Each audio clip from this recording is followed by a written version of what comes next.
ସିଂହ ଓ ମୂଷାର ବନ୍ଧୁତ୍ୱ। ଗୋଟିଏ ଜଙ୍ଗଲରେ ବିଶାଳ ସିଂହଟିଏ ରହୁଥିଲା।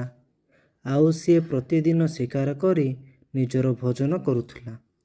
ଦିନେ ସିଂହ ଅତ୍ୟଧିକ ଖାଇଥିବାରୁ ତାର ପେଟ ଭର୍ତ୍ତି ହୋଇଯାଇଥିଲା। ପେଟ ଭର୍ତ୍ତି ହୋଇଯାଇଥିବାରୁ ତାକୁ ବହୁତ ନିଦ ଆସିଗଲା ଓ ସେ ବିଶ୍ରାମ କରିବା ପାଇଁ ଗୋଟିଏ ଗଛ ତଳେ ବସି ବିଶ୍ରାମ କରୁଥିଲା। ସେହି ଜଙ୍ଗଲରେ ଗୋଟିଏ ମୂଷା ମଧ୍ୟ ରହୁଥିଲା। ସେହିଦିନ ମୂଷାଟି ସିଂହଟି ଶୋଇଥିବା ଦେଖି ତା ଉପରେ ଚଢ଼ି ଇଆଡ଼େ ସିଆଡ଼େ ଡେଇଁ ଡେଇଁ ଖେଳୁଥିଲା। ହଠାତ୍ ସିଂହଟିର ନିଦ ଭାଙ୍ଗିଗଲା। ସିଂହଟି ମୂଷାଟିକୁ ତାର ପଞ୍ଝାରେ ଜାବୁଡ଼ି ଧରିଲା। ତାପରେ ମୂଷାଟି ଡରିଯାଇ ସିଂହଟିକୁ ତାକୁ ଛାଡ଼ିଦେବାକୁ କହୁଥାଏ। କିନ୍ତୁ ସିଂହଟି ତାର ନିଦ ଭାଙ୍ଗିଯିବାରୁ ବହୁତ ରାଗି ଯାଇଥାଏ।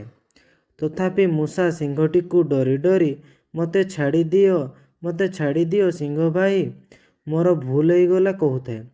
ଆଜି ଦୟାକରି ମୋତେ ଛାଡ଼ିଦିଅ। ଯଦି ଆଜି ତମେ ମୋତେ ଛାଡ଼ିଦେବ ତେବେ ମୁଁ ମଧ୍ୟ ତମର ଦିନେ ଉପକାରରେ ଆସିବି।